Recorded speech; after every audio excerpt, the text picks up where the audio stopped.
हाँ जी, सत श्री अकाल जी। स्वागत है ਤੁਹਾਡਾ ਮੇਰੇ YouTube channel JGH education point ਦੇ ਵਿੱਚ। ਆਪਾਂ ਇਸ ਤੋਂ ਪਹਿਲਾਂ ਜੈਨਿਜ਼ਮ ਬਾਰੇ ਗੱਲਬਾਤ ਕੀਤੀ ਸੀ, ਜੈਨ ਮਤ ਬਾਰੇ ਗੱਲਬਾਤ ਕੀਤੀ ਸੀ। ਜੇਕਰ ਤੁਸੀਂ ਮੇਰੀ ਵੀਡੀਓ ਦੇਖੀ ਹੈ ਤਾਂ ਠੀਕ, ਨਹੀਂ ਤੁਸੀਂ ਦੁਬਾਰਾ ਤੋਂ ਮੇਰੇ ਚੈਨਲ 'ਤੇ ਜਾ ਕੇ ਜੈਨਿਜ਼ਮ ਬਾਰੇ ਦੇਖ ਸਕਦੇ ਹੋ। ਚਲੋ ਜੀ, ਅੱਜ ਆਪਾਂ ਗੱਲ ਕਰਾਂਗੇ ਬੁੱਧਿਜ਼ਮ ਬਾਰੇ। ਚਲੋ ਸ਼ੁਰੂ ਕਰਦੇ ਹਾਂ। ਬੁੱਧ ਮਤ ਬਾਰੇ।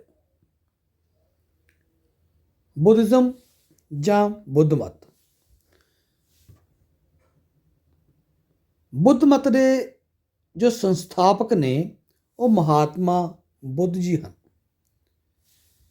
ਇਹਨਾਂ ਦਾ ਪਹਿਲਾ ਨਾਮ ਸਿਧਾਰਥ ਸੀ। ਜਿਹੜੇ ਬੁੱਧ ਧਰਮ ਦੇ ਸੰਸਥਾਪਕ ਨੇ, ਮੋਢੀ ਨੇ, ਉਹ ਮਹਾਤਮਾ ਬੁੱਧ ਨੇ।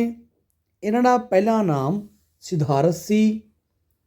ਇਹਨਾਂ ਦਾ ਜਨਮ ਕਪਿਲਵਸਤੂ ਦੇ ਨੇੜੇ ਲੁੰਬਨੀ ਵਿਖੇ 567 ਈਸਵੀ ਪੂਰਵ ਵਿੱਚ ਹੋਇਆ।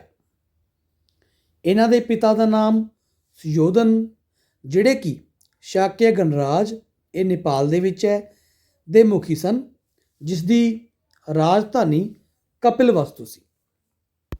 ਇਹਨਾਂ ਦੇ ਮਾਤਾ ਦਾ ਨਾਮ ਮਹਾਮਾਇਆ ਸੀ।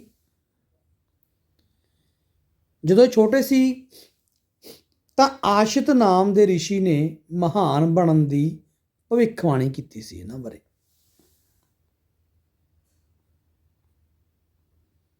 ਇਹਨਾਂ ਦੇ ਜਨਮ ਤੋਂ 7 ਦਿਨ ਬਾਅਦ ਇਹਨਾਂ ਦੇ ਮਾਤਾ ਦਾ ਦੇਹਾਂਤ ਹੋ ਗਿਆ ਸੀ। ਮਾਂ ਦੇ ਮਰਨ ਤੋਂ ਬਾਅਦ ਇਹਨਾਂ ਨੇ ਮਾਸੀ ਮਤਲਬ ਮਹਾਮਾਇਆ ਦੀ ਭੈਣ ਅਤੇ ਸੁਯੋਧਨ ਦੀ ਪਤਨੀ ਪ੍ਰਜਾਪਤੀ ਗੌਤਮੀ ਨੇ ਉਹਨਾਂ ਦਾ ਪਾਲਣ ਪੋਸ਼ਣ ਕੀਤਾ ਸੀ। ਹੁਣ ਗੱਲ ਕਰਦੇ ਹਾਂ ਵਿਆਹ ਦੀ। ਇਹਨਾਂ ਦਾ ਵਿਆਹ 10 ਸਾਲ ਦੀ ਉਮਰ ਵਿੱਚ ਯਸ਼ੋਧਰਾ ਨਾਲ ਕੀਤਾ ਗਿਆ। ਕਈ ਜਗ੍ਹਾ ਦੇ ਉੱਪਰ 17 ਸਾਲ ਵੀ ਲਿਖਿਆ ਗਿਆ। ਇਹਨਾਂ ਦਾ ਇੱਕ ਪੁੱਤਰ ਸੀ, ਪੁੱਤਰ ਦਾ ਨਾਮ ਸੀ ਰਾਹੁਲ। ਇਹਨਾਂ ਦਾ ਇੱਕ ਰਥਵਾਨ ਸੀ। ਰਥਵਾਨ ਕੌਣ ਹੁੰਦਾ ਹੈ? ਜੋ ਇਹਨਾਂ ਦਾ ਰਥ ਚਲਾਉਂਦਾ ਸੀ, ਉਹਦਾ ਨਾਮ ਸੀ ਚੰਨ। ਇੱਕ ਦਿਨ ਮਹਾਤਮਾ ਬੁੱਧ ਜੀ ਐਵੇਂ ਹੀ ਰਥ ਦੇ ਉੱਪਰ ਟਹਿਲਣ ਵਾਸਤੇ ਨਿਕਲੇ ਆਪਣੇ ਰਥਵਾਨ ਚੰਨ ਦੇ ਨਾਲ।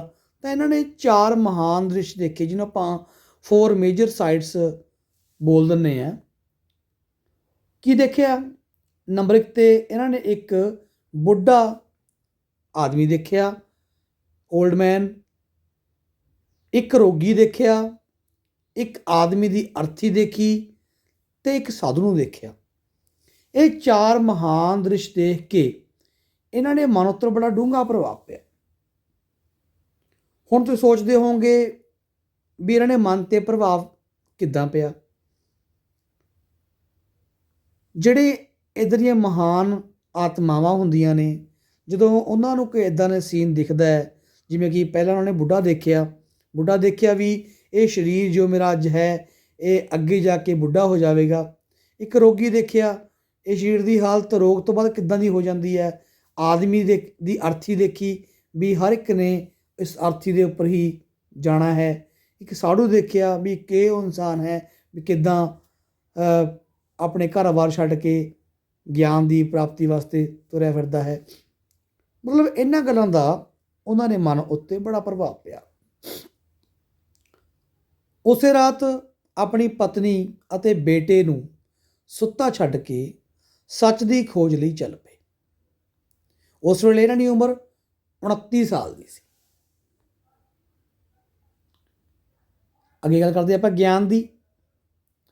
ਘਰ ਛੱਡਣ ਤੋਂ ਬਾਅਦ ਇਹ ਮਗਧ ਗਏ ਅਤੇ ਇੱਥੇ ਦੇ ਗੁਰੂਆਂ ਅਲਾਰ ਕਲਾਂ ਅਤੇ ਉਦਰਕ, ਮੈਂ ਤਾਂ ਹੀ ਹਾਈਲਾਈਟ ਕੀਤਾ, ਯਾਦ ਰੱਖਿਓ, ਕਈ ਵਾਰ ਆ ਜਾਂਦਾ ਹੁੰਦਾ।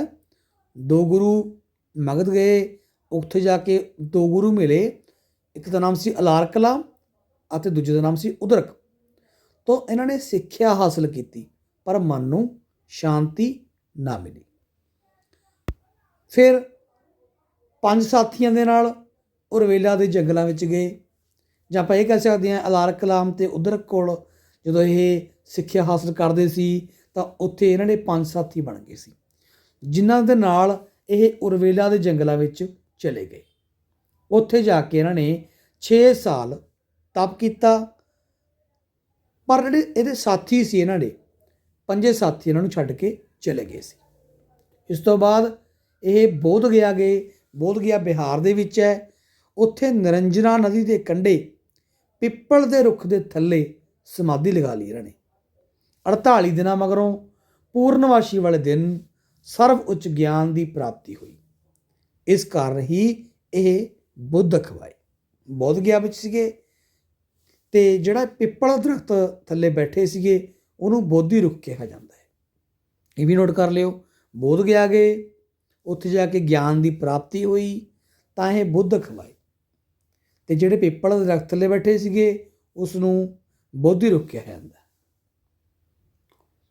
ਮੈਂ ਲਿਖਿਆ ਵੀ ਹੋਇਆ ਅੱਗੇ, ਜਿਸ ਰੁੱਖ ਥੱਲੇ ਬੈਠੇ ਉਸ ਨੂੰ ਮਹਾਬੋਧੀ ਰੁੱਖ ਕਿਹਾ ਜਾਂਦਾ ਹੈ। ਗਿਆਨ ਪ੍ਰਾਪਤੀ 35 ਸਾਲ ਦੀ ਉਮਰ ਦੇ ਵਿੱਚ ਇਹਨਾਂ ਨੂੰ ਹੋ ਗਈ ਸੀ। ਹੁਣ ਗੱਲ ਕਰਦੇ ਹਾਂ ਧਰਮ ਪ੍ਰਚਾਰ ਦੀ, ਰਿਲੀਜੀਅਸ ਪ੍ਰੀਚਿੰਗ ਦੀ।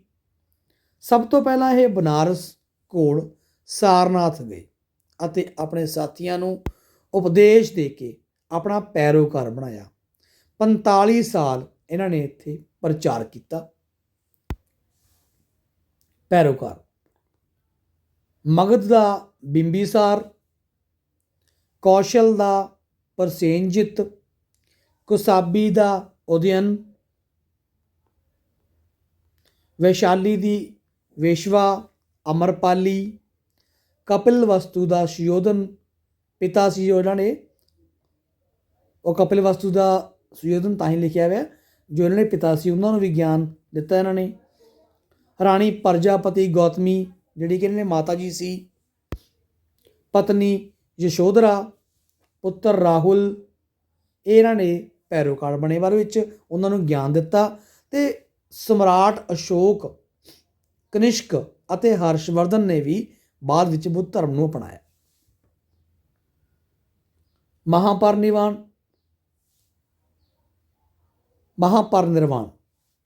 487 ਈਸਵੀ ਪੂਰਵ ਨੂੰ ਕੁਸ਼ੀਨਗਰ ਵਿਖੇ ਪੂਰਨਮਾਸ਼ੀ ਵਾਲੇ ਦਿਨ ਸਰੀਰ ਦਾ ਤਿਆਗ ਕੀਤਾ ਸੀ ਇਹਨਾਂ ਨੇ।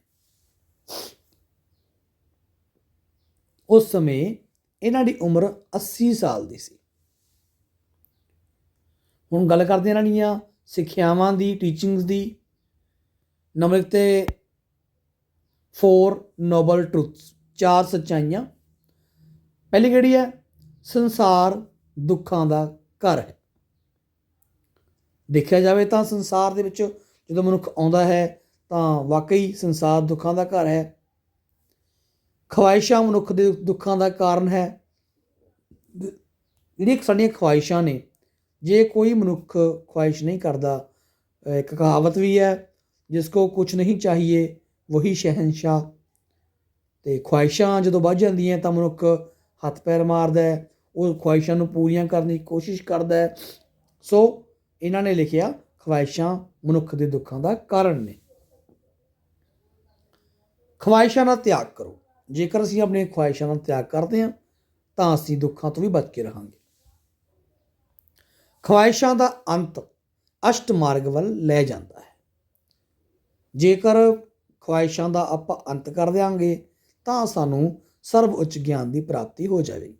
ਇਹ ਬੁੱਧ ਧਰਮ ਦੀਆਂ 4 ਨੋਬਲ ਟਰੁਥਸ ਨੇ, 4 ਸੱਚਾਈਆਂ ਨੇ। ਦੁਬਾਰਾ ਤੋਂ ਰਿਪੀਟ ਕਰ ਦਿੰਦਾ ਇੱਕ ਵਾਰੀ ਮੈਂ। ਨੰਬਰ 1 ਤੇ ਸੰਸਾਰ ਦੁੱਖਾਂ ਦਾ ਘਰ। ਨੰਬਰ 2 ਤੇ ਖਵਾਇਸ਼ਾਂ ਮਨੁੱਖ ਦੇ ਦੁੱਖਾਂ ਦਾ ਕਾਰਨ ਨੇ। ਨੰਬਰ 3 ਤੇ ਖਵਾਇਸ਼ਾਂ ਦਾ ਤਿਆਗ ਕਰੋ। ਅਤੇ ਨੰਬਰ 4 ਤੇ ਖਵਾਇਸ਼ਾਂ ਦਾ ਅੰਤ ਅਸ਼ਟ ਮਾਰਗ ਵੱਲ ਲੈ ਜਾਂਦਾ ਹੈ। ਨੰਬਰ 2 ਤੇ ਹੈ 8 ਫੋਲਡ ਪੈਥ ਜਾਂ ਅਸ਼ਟ ਮਾਰਗ। ਇਹ ਅਸ਼ਟ ਮਾਰਗ ਆ ਜਾਂਦਾ ਵੀ ਸਮਟਾਈਮ ਪੇਪਰ 'ਚ ਲਿਖਿਆ ਆ ਜਾਂਦਾ ਵੀ ਅਸ਼ਟ ਮਾਰਗ ਕਿਹਨਾਂ ਵੱਲੋਂ ਦਿੱਤਾ ਗਿਆ, ਤਾਂ ਉੱਥੇ ਲਿਖਿਆ ਜਾਂਦਾ ਹੁੰਦਾ ਬੁੱਧ ਧਰਮ ਵਗੈਰਾ, ਬੁੱਧ ਧਰਮ, ਜੈਨਿਜ਼ਮ, ਤਾਂ ਉੱਥੇ ਆਪਾਂ ਬੁੱਧ ਧਰਮ ਦੇ ਉੱਪਰ ਹੀ ਟਿਕ ਕਰਾਂਗੇ ਵੀ ਅਸ਼ਟ ਮਾਰਗ ਬੁੱਧ ਧਰਮ ਵੱਲੋਂ ਦਿੱਤਾ ਗਿਆ, ਪੇਸ਼ ਕੀਤਾ ਗਿਆ। ਨੰਬਰ 1 'ਤੇ ਗੱਲ ਕਰਦੇ ਹਾਂ ਆਪਾਂ 8 ਫੋਲਡ ਪੈਥ ਦੇ ਅੰਦਰ ਸੱਚਾ ਕਰਮ, ਰਾਈਟ ਐਕਸ਼ਨ। ਨੰਬਰ 2 'ਤੇ ਸੱਚਾ ਵਿਚਾਰ। ਸੱਚਾ ਕਰਮ ਕੀ ਹੈ? ਵੀ ਜੋ ਵੀ ਅਸੀਂ ਕਰਮ ਕਰਨਾ ਹੈ ਉਹ ਸੱਚਾ ਹੋਣਾ ਚਾਹੀਦਾ ਹੈ, ਚੰਗਾ ਹੋਣਾ ਚਾਹੀਦਾ ਹੈ। ਸੱਚਾ ਵਿਚਾਰ, ਸਾਡੇ ਵਿਚਾਰ ਨੇ ਉਹ ਵੀ ਚੰਗੇ ਹੋਣੇ ਚਾਹੀਦੇ ਨੇ। ਸਾਨੂੰ ਗਲਤ ਵਿਚਾਰਾਂ ਦਾ ਧਾਰਨੀ ਨਹੀਂ ਬਣਨਾ ਚਾਹੀਦਾ। ਨੰਬਰ 3 'ਤੇ ਸੱਚਾ ਵਿਸ਼ਵਾਸ, ਸਾਡਾ ਵਿਸ਼ਵਾਸ ਸੱਚਾ ਹੋਣਾ ਚਾਹੀਦਾ ਹੈ। ਜਿਸ 'ਤੇ ਵਿਸ਼ਵਾਸ ਕਰਨਾ ਹੈ, ਸਾਡਾ ਵਿਸ਼ਵਾਸ ਪੱਕਾ ਹੋਣਾ ਚਾਹੀਦਾ ਹੈ। ਜੇਕਰ ਅਸੀਂ ਮੈਡੀਟੇਸ਼ਨ ਕਰਦੇ ਹਾਂ ਜਾਂ ਬੁੱਧ ਧਰਮ ਨੂੰ ਅਪਣਾਉਂਦੇ ਹਾਂ ਤਾਂ ਸਾਡਾ ਵਿਸ਼ਵਾਸ ਪੱਕਾ ਹੋਵੇਗਾ, ਤਾਂ ਹੀ ਅਸੀਂ ਗਿਆਨ ਦੀ ਪ੍ਰਾਪਤੀ ਕਰਾਂਗੇ। ਨੰਬਰ 4 'ਤੇ ਸੱਚਾ ਰਹਿਣ ਸਹਿਣ, ਸਾਡਾ ਜਿਹੜਾ ਰਹਿਣ ਸਹਿਣ ਹੈ ਉਹ ਵੀ ਠੀਕ ਹੋਣਾ ਚਾਹੀਦਾ ਹੈ। ਸੱਚਾ ਵਚਨ, ਸਾਡੀ ਜੋ ਬੋਲਬਾਣੀ ਹੈ ਉਹ ਵੀ ਠੀਕ ਹੋਣੀ ਚਾਹੀਦੀ ਹੈ, ਸੱਚੀ ਹੋਣੀ ਚਾਹੀਦੀ ਹੈ, ਚੰਗੀ ਹੋਣੀ ਚਾਹੀਦੀ ਹੈ। ਸੱਚਾ ਯਤਨ, ਰਾਈਟ ਐਫਰਟਸ, ਸੱਚਾ ਧਿਆਨ, ਰਾਈਟ ਕਲੈਕਸ਼ਨ, ਸੱਚੀ ਸਮਾਧੀ, ਰਾਈਟ ਮੈਡੀਟੇਸ਼ਨ। ਨੰਬਰ 3 'ਤੇ ਆਉਂਦਾ ਹੈ ਬਲੀਫ ਇਨ ਕਰਮ ਥਿਓਰੀ, ਕਰਮ ਸਿਧਾਂਤ ਵਿੱਚ ਵਿਸ਼ਵਾਸ। ਇਹ ਵੀ ਇਹਨਾਂ ਨੇ ਦੱਸਿਆ ਸਾਨੂੰ ਵੀ ਕਰਮ ਸਿਧਾਂਤ ਦੇ ਉੱਪਰ ਇਹ ਵਿਸ਼ਵਾਸ ਕਰਦੇ ਸੀ ਵੀ ਜਿਹੋ ਜਿਹਾ ਕਰਮ ਹੋਵੇਗਾ ਉੱਦਾਂ ਦਾ ਹੀ ਉਹਨਾਂ ਨੂੰ ਫਲ ਭੋਗਣਾ ਪਵੇਗਾ, ਮਨੁੱਖ ਨੂੰ ਉੱਦਾਂ ਦਾ ਫਲ ਭੋਗਣਾ ਪਵੇਗਾ। ਸੋ ਇਹ ਕਰਮ ਥਿਊਰੀ ਦੇ ਵਿੱਚ ਵਿਸ਼ਵਾਸ ਰੱਖਦੇ ਸੀ। ਨੰਬਰ 4 'ਤੇ ਅਹਿੰਸਾ, ਇਹ ਅਹਿੰਸਾ ਦੇ ਮਾਰਗ 'ਤੇ ਚੱਲਦੇ ਸੀ।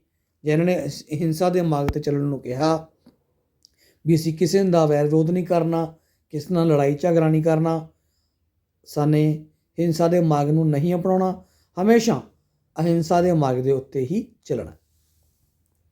ਨੰਬਰ 5 'ਤੇ ਹੈ ਸਟ੍ਰੈਸ ਇਨ ਮੋਰੈਲਿਟੀ, ਨੈਤਿਕਤਾ 'ਤੇ ਇਹਨਾਂ ਨੇ ਜ਼ੋਰ ਦਿੱਤਾ ਵੀ ਜੇਕਰ ਸਾਨੂੰ ਕਿਸੇ ਦੋ ਚੀਜ਼ਾਂ ਵਿੱਚੋਂ ਚੁਣਨਾ ਪਵੇ ਕਿਸੇ ਚੀਜ਼ ਨੂੰ, ਤਾਂ ਸਾਨੂੰ ਹਮੇਸ਼ਾ ਚੰਗੀ ਚੀਜ਼ ਜਾਂ ਚੰਗੀ ਵਿਚਾਰ ਨੂੰ ਹੀ ਅਪਣਾਉਣਾ ਚਾਹੀਦਾ ਹੈ, ਗਲਤ ਵਾਲੇ ਪਾਸੇ ਨਹੀਂ ਜਾਣਾ ਚਾਹੀਦਾ।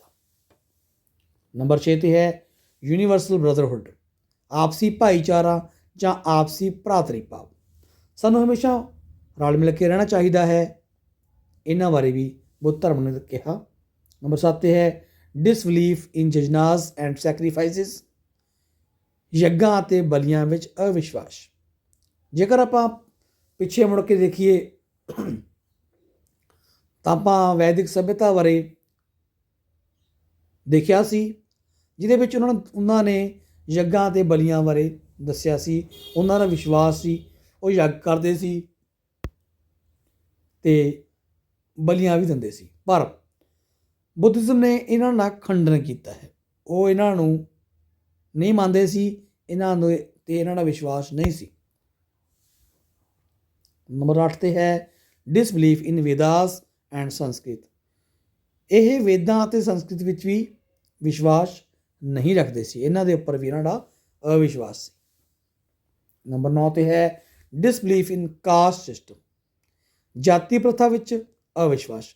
ਜੇਕਰ ਆਪਾਂ ਫਿਰ ਦੁਬਾਰਾ ਤੋਂ ਪਿੱਛੇ ਝਾਤੀ ਮਾਰੀਏ ਵੇਦਾਂ ਬਾਰੇ ਜਾਂ ਆਪਾਂ ਗੱਲ ਕਰੀਏ ਵੈਦਿਕ ਸੱਭਿਅਤਾ ਦੀ, ਉਹਦੇ ਵਿੱਚ ਉਹ ਜਾਤ ਪਾਤ 'ਤੇ ਵਿਸ਼ਵਾਸ ਕਰਦੇ ਸੀ। ਉਹਨਾਂ ਨੇ ਸਮਾਜ ਨੂੰ ਵੀ ਕਈ ਭਾਗਾਂ ਵਿੱਚ ਵੰਡਿਆ ਹੋਇਆ ਸੀ, ਪਰ ਬੁੱਧਿਜ਼ਮ ਇਸ 'ਤੇ ਅਵਿਸ਼ਵਾਸ ਕਰਦਾ ਸੀ, ਇਸ ਗੱਲ 'ਤੇ ਵਿਸ਼ਵਾਸ ਨਹੀਂ ਕਰਦਾ ਸੀ, ਮਤਲਬ ਇਸ ਦਾ ਖੰਡਨ ਕਰਦਾ ਸੀ ਜਾਤੀ ਪ੍ਰਥਾ ਦਾ। ਡਿਸਬਲੀਫ ਇਨ ਪੀਨੈਂਸ, ਤਪੱਸਿਆ ਵਿੱਚ ਅਵਿਸ਼ਵਾਸ।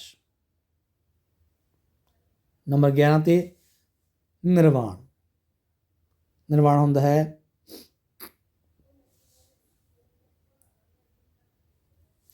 ਇਹਨਾਂ ਦਾ ਮੰਨਣਾ ਸੀ ਵੀ ਅਸੀਂ ਚੰਗੀਆਂ ਗੱਲਾਂ ਕਰਕੇ, ਚੰਗੇ ਵਿਚਾਰ ਅਪਣਾ ਕੇ ਅਖੀਰ ਨੂੰ ਅਸੀਂ ਨਿਰਵਾਣ ਦੀ ਪ੍ਰਾਪਤੀ ਕਰਨੀ ਹੈ। ਅੱਗੇ ਤ੍ਰਿਪਿਟਕ ਬੁੱਧ ਧਰਮ ਦੀ ਪਵਿੱਤਰ ਕਿਤਾਬ ਹੈ।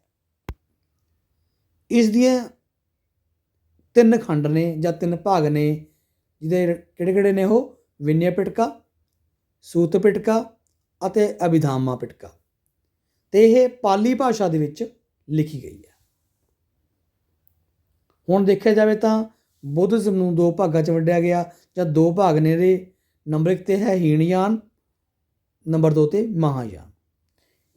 ਜਿਹੜਾ ਹੀਣਯਾਨ ਸੀ ਇਹ ਕੀ ਸੀਗਾ, ਇਹ ਬੁੱਧ ਦੀਆਂ ਮੂਲ ਸਿੱਖਿਆਵਾਂ ਵਿੱਚ ਵਿਸ਼ਵਾਸ ਰੱਖਦਾ ਸੀ। ਇਹ ਸਵੈ ਅਨੁਸ਼ਾਸਨ ਅਤੇ ਯੋਗ ਦੁਆਰਾ ਵਿਅਕਤੀਗਤ ਮੁਕਤੀ ਦਾ ਮਾਰਗ ਮੰਨਦੇ ਸਨ। ਉਹ ਕਹਿੰਦੇ ਸੀਗੇ ਵੀ ਅਸੀਂ ਆਪਣੇ ਆਪ 'ਤੇ ਸਵੈ ਅਨੁਸ਼ਾਸਨ ਰੱਖਾਂਗੇ ਅਤੇ ਯੋਗ ਕਰਾਂਗੇ ਤਾਂ ਅਸੀਂ ਮੁਕਤੀ ਦੇ ਮਾਰਗ ਨੂੰ ਅਪਣਾ ਕੇ ਅਸੀਂ ਨਿਰਵਾਣ ਪ੍ਰਾਪਤ ਕਰ ਸਕਦੇ ਹਾਂ ਜਾਂ ਗਿਆਨ ਦੀ ਪ੍ਰਾਪਤੀ ਕਰ ਸਕਦੇ ਹਾਂ। ਇਹ ਮੰਨਦੇ ਸਨ ਕਿ ਕਰਮ ਰੱਬ ਦੀ ਜਗ੍ਹਾ ਲੈ ਰਿਹਾ ਹੈ। ਇਹ ਕਹਿੰਦੇ ਨੇ ਵੀ ਕਰਮ ਪ੍ਰਧਾਨ ਹੈ। ਤੁਹਾਨੂੰ ਪਹਿਲਾਂ ਸਮਝਾਇਆ ਸੀ ਮੈਂ ਵੀ ਇਹ ਕਰਮ ਥਿਊਰੀ 'ਤੇ ਵਿਸ਼ਵਾਸ ਰੱਖਦੇ ਨੇ ਅਤੇ ਇਹ ਕਹਿੰਦੇ ਵੀ ਕਰਮ ਹੀ ਪ੍ਰਧਾਨ ਨੇ।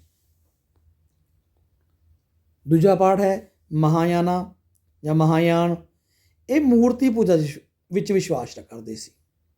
ਇਹ ਬੁੱਧ ਅਤੇ ਬੁੱਧਿਸਟ ਦੀ ਕਿਰਪਾ ਅਤੇ ਸਹਾਇਤਾ ਦੁਆਰਾ ਸਾਰਿਆਂ ਦੀ ਮੁਕਤੀ ਦੀ ਮੰਗ ਕਰਦੇ ਸਨ। ਇਹ ਕਿਸੇ ਇੰਡੀਵਿਜੂਅਲ ਦੀ ਨਹੀਂ, ਸਭਾ ਦੀ ਨਹੀਂ, ਕਿਸੇ ਸਾਰਿਆਂ ਦੀ ਮੁਕਤੀ ਹੋਵੇ, ਸਾਰੇ ਹੀ ਗਿਆਨ ਦੀ ਪ੍ਰਾਪਤੀ ਕਰਨ। ਇਹ ਮਹਾਯਾਨ ਦਾ ਵਿਚਾਰ ਸੀ। ਸੋ ਬੁੱਧ ਨੂੰ ਦੋ ਭਾਗਾਂ 'ਚ ਵੰਡਿਆ ਗਿਆ, ਹੀਣਯਾਨ ਅਤੇ ਮਹਾਯਾਨ। ਦੋਹਾਂ ਦੇ ਵੱਖ ਵੱਖ ਵਿਚਾਰ ਸੀ। ਇਸ ਤਰ੍ਹਾਂ ਜੇ ਆਪਾਂ ਬੁੱਧਿਜ਼ਮ ਬਾਰੇ ਪੜ੍ਹਿਆ, ਉਮੀਦ ਹੈ ਤੁਹਾਨੂੰ ਸਾਰਿਆਂ ਨੂੰ ਸਮਝ ਆਇਆ ਹੋਵੇਗਾ। ਤੁਹਾਡਾ ਬਹੁਤ ਬਹੁਤ ਧੰਨਵਾਦ।